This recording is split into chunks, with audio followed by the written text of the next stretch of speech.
work? Okay, I see. Looks like Gail. Gail made it on, that's good. Yeah, she's on telephone. She's on the phone. Okay, that's her telephone picture. All right. Oh, it's good to be here. So, for those of us that are following the CSL talk themes, when we roll into a new month, we roll into a new theme. And I don't know whether you've been paying any attention to those or not, but this month, the theme is nature.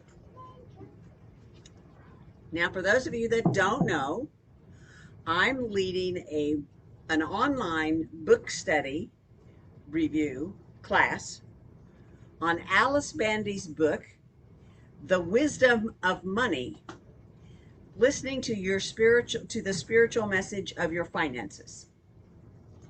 Now you might ask, how are those two connected?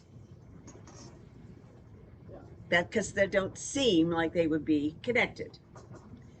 We're halfway through the book at this point, and last week's discussion led us to examine our beliefs in 4 areas, and one of those was global warming. Now you can see the connection. So as I go through this talk today, I would like you to think about what it is you actually believe, because what you believe is creating your reality. I don't expect you to believe the way I do. I'm not even sure I know how I believe in some cases. It's a muddle. Or what I believe is a conglomeration of stuff that I've been told over the years, and I haven't a clear definition of what I want to believe.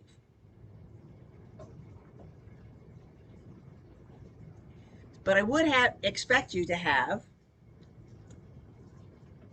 know what it is that you do believe, or to take the time at some point to figure out what it is you do believe. And we're going to talk a little bit about global warming today, so maybe you'll have some ideas.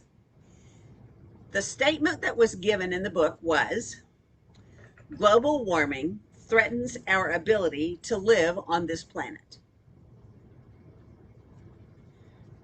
And then it was followed by this question: what does our culture tell us about this? You might want to make a note of these questions because they could apply to any kind of belief that you have. The first one is, what does our culture tell us? And if you're anything like me, what we get from our culture is conflicting. At least that's what I think. A group of people are saying, yes, yes, yes, we're doing things all wrong, and we can do a whole lot better. And they have lots of ways, lots of ideas of things that we could do differently. And a whole other group of people is saying, no, it's not real. Or perhaps they're saying, there's a conspiracy out there to get us to change and do ideas and things that we don't need to do. Those people are trying to scare us. Does that resonate with you? We get all kinds of stuff. Culture tells us. The second question is, what does your brain tell you about this statement that global warming threatens our ability to live on this planet? It's going to be a short speech. I've got all the pages are stuck together.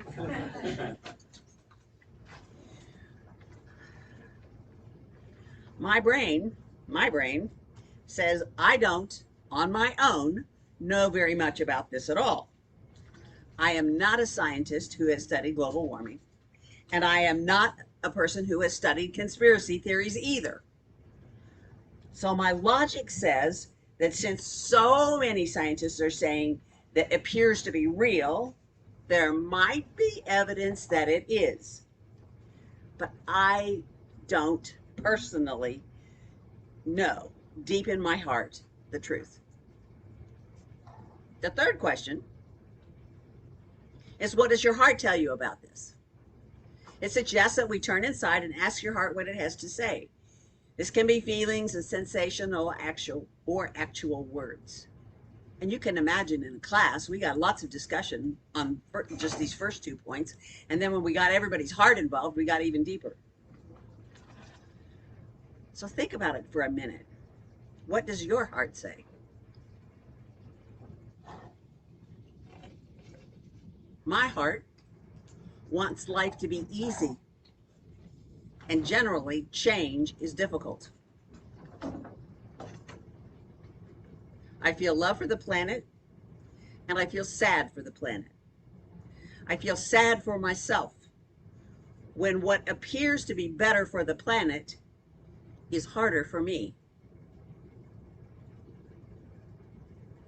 Change is not easy. The fourth question: what does your spirit tell you about this? So go within, open yourself to any inner guidance that's there for you on this subject.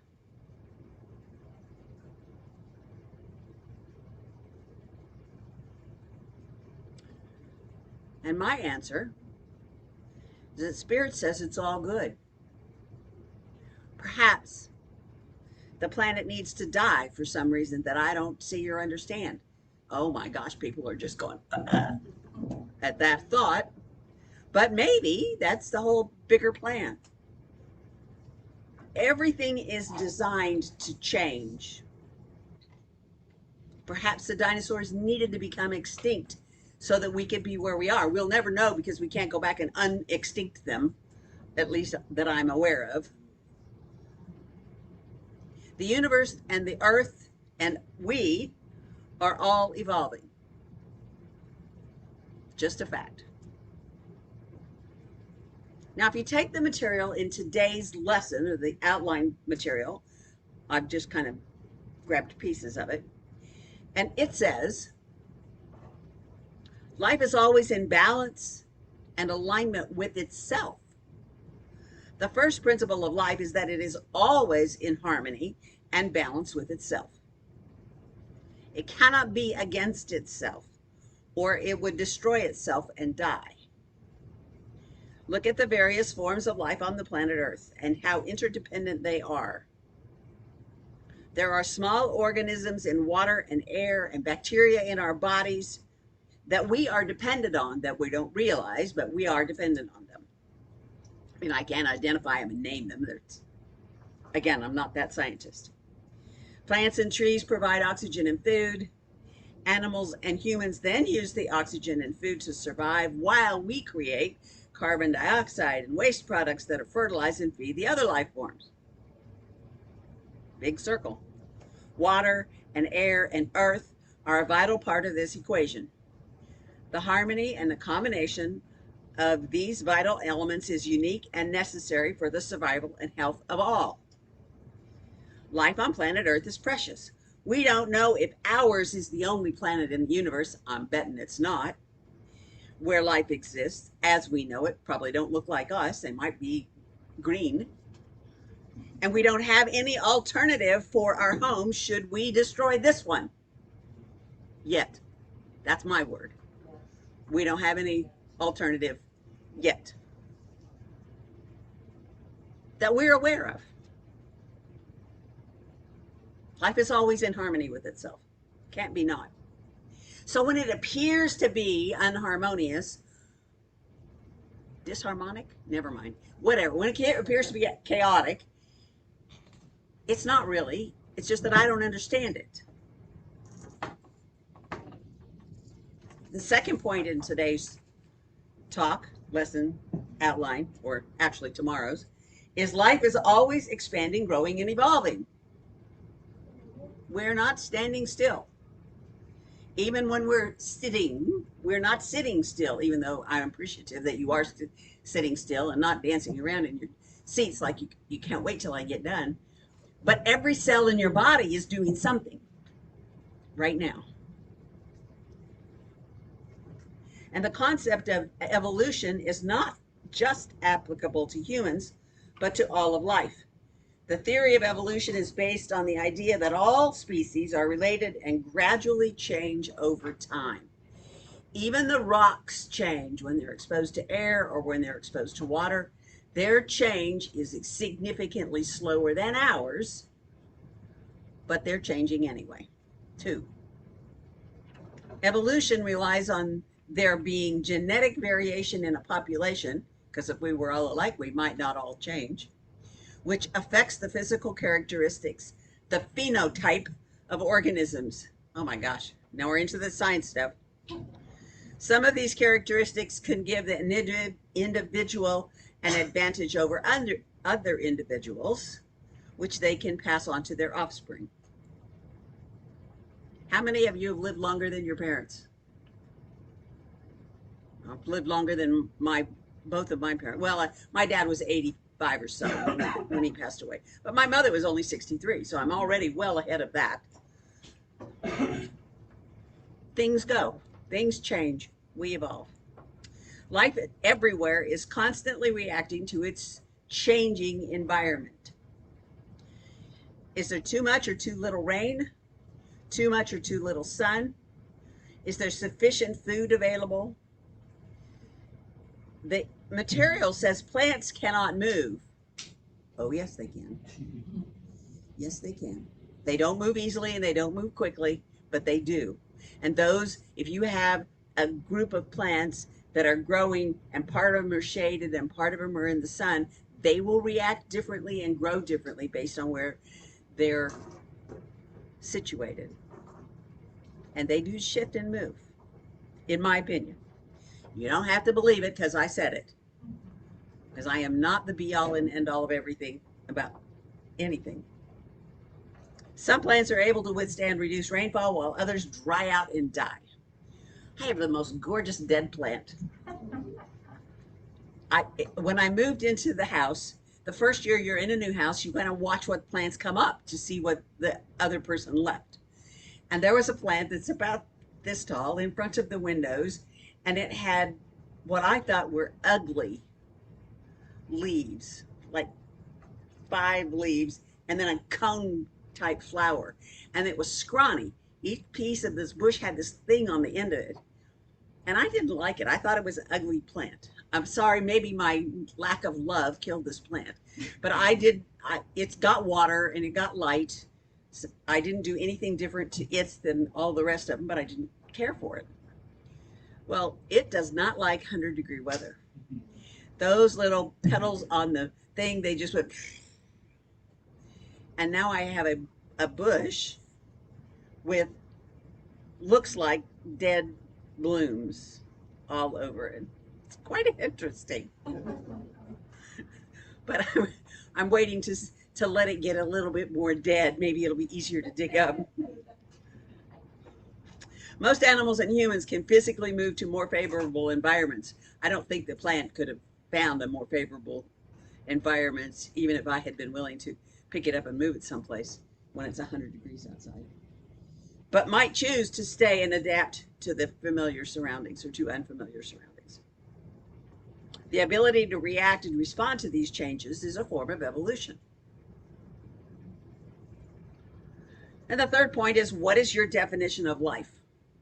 If your first thought was of mankind, that's a good start, but life is so much more than mankind. What about the animals, the plants, the insects, the microorganisms everywhere? Did you think about the lakes, the rivers, the oceans? How about the earth and the air? All of these are part of life. The earth body philosophy, okay, here we go into school. I'd never heard of earth body philosophy, have you? Okay, the earth body philosophy is based on ancient Greek principles of microcosm, macrocosm. It's old, and I'm just now hearing about it. Gosh. This schema recognizes the repetition of patterns in the cosmos from the largest, that's the macrocosm on the universal level, to the most minute, the microcosm or the subatomic level. Man is seen as the sentient medium between these two worlds. Humans are thus microcosm and macrocosm. We are a cell of Earth's body. Think of yourself now as a cell of the Earth body. And an Earth unto ourselves, because we have cells within us. We are a planet within a galaxy and a universe containing many Earths within. The human body can be seen as a reflection of the Earth's body. Every person as a miniature planet Earth. Every person, therefore, embodies all aspects of our living Earth. Every continent, country, ocean, river, sea, cell, bird, animal, tree, mineral, pyramid, temple, chakra, atmosphere, and all other aspects of the magnificent creation. And what we do to the earth, we do to ourselves. And likewise, in my opinion, the earth then is a cell in the universe's anatomy. Which reminds me of a story that my second husband David used to tell, that the whole cosmos was God's second grade science project, and which currently roosting in a matchbox on God's mantle, because God's mother didn't want to throw it away. Of course, we keep all of those projects, right? That just goes to show how my second husband's imagination was so different from mine. So this is a story that was actually included in the talk material called, I don't guess it's called, The Ministry for the Future, is a book by Kim Stanley Robinson, and it's his latest science fiction novel about a coming climate catastrophe. It's almost alliteration there, coming climate catastrophe, where millions of people die and millions more become climate refugees. By the end of the book, there's hope that humanity will actually be able to keep things from spinning out of control. Robinson believes that we could either crash the biosphere and thus civilization, or we could actually create a really high-functioning, prosperous permaculture, a sustainable and just civilization on the planet in the biosphere. Both the utter disaster and the quiet, great semi-utopian historical moment are available to us now. There are grains of truth everywhere you look. Why not read science fiction? You might find something there. We've all seen movies about disasters, right? About climate disasters where they lead to dire circumstances for the humans and the planets. And sometimes the story ends with a few survivors limping along, and other times the threat seems to be abated and life returns to normal. I'm thinking King Kong. What do you think? Very much one of those stories. The reality is, according to this, is that we're moving in that direction every day. Global climate change is the new norm. We already see the change in the weather patterns, with more severe and damaging storms, hotter, drier deserts, wetter water. This guy's really into alliteration. Wetter waterlands. And the reality is that the end is not decided. We have the capacity to change the story and change how our children and grandchildren will experience life on Earth. One thing is clear. It will involve more than reducing greenhouse gases or just turning off the lights. We need to work together as one family for the welfare of all beings and the planet. My question at this point to you is this the reality? Is this the truth? Are we seeing more change, or are we just better able to report it? Or some combination thereof, which is probably more likely the answer. The last question in the book study is, what do you choose to think is true for you about this now?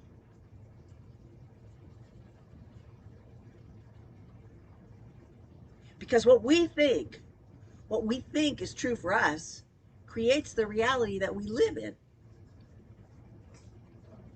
And if we think something is going to be bad, we are going to see all the bad signs. If we think something's going to be better, we're going to look and find all the signs of it getting better. I know this is true in my own body.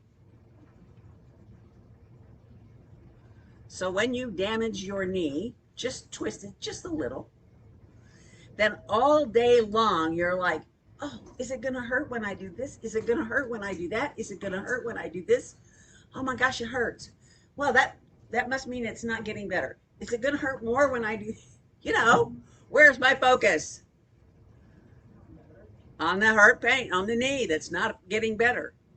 So of course my body is going, she wants to hurt. Let's do it. And it gets all the cells to be in alignment with hurt. Okay. I've learned that's not the answer. Oh, my knee hurts. Well, let me just walk on do something different. Let me focus on something different. Let me change what I'm thinking about right here and right now. And then an hour or two later, I wonder, oh, my knee doesn't hurt. Hasn't hurt all day. Wonder what that twinge was about. Nope, not going to go there. Just let it be. So one of the things that I believe, after going through all of this thing about global warming, I believe still that there is only God. I believe that even though I may not understand how or why, or that it may look different from what I expect, it's always good. So what looks like chaos and what looks like doom may be doom for the planet, but it's not doom for me, the spirit, because I will live on. I believe that all the answers to all the questions are available. Somebody somewhere knows the answer to how to eliminate this problem or this perception or that perception. And there's only now. So I don't have to wait for that person to grow up and do it, because there's really only now. The answer is right here and right now. I believe that life is always evolving and that it's sure to be different tomorrow than it is today.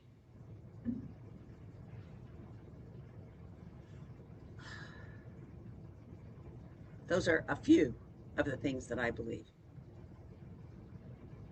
Perhaps it's time for us to ho'oponopono the earth. I've been reading more about that. Living in Pono, P-O-N-O, is the alignment. So when we're living in alignment, everything lines up. The whole ho'oponopono process has 4 steps. It says, I'm sorry. Please forgive me. Thank you. I love you. And one last quote, a thought from the Course in Miracles experiment, which I read every day. This is lesson 218, actually was lesson for this morning.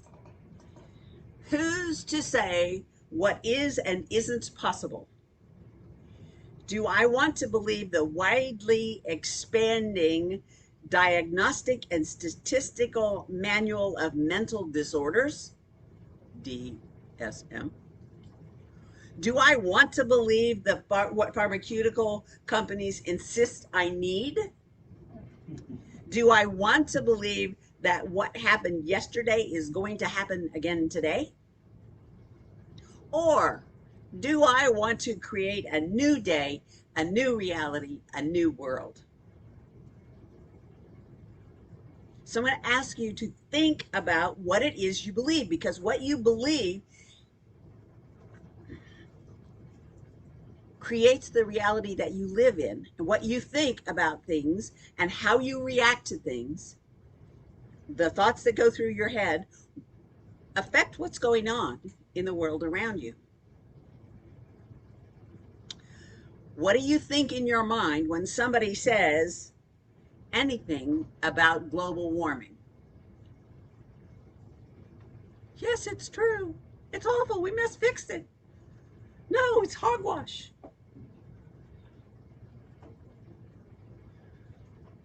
Is it real? What is your belief? I don't know the answer. But I don't need to know the answer. God knows the answer. And it's all good. So let me take this into prayer. We're gonna warm.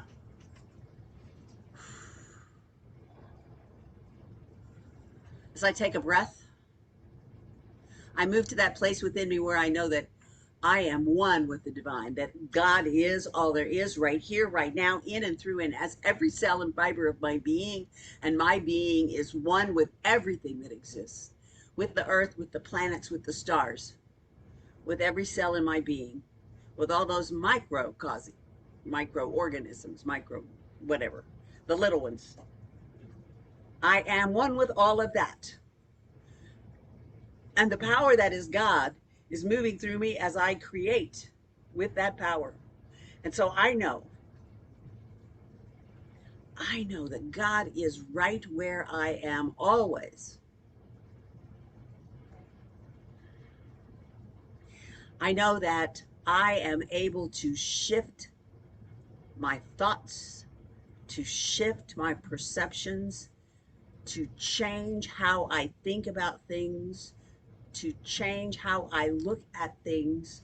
And when I move my focus into a different area, I find change occurs. When change occurs that I did not plan, I can take a breath and look at that change and see if I can figure out what the good in that change might be to me. Thus shifting my perception, recognizing that it is always all God in everything, and it is all good.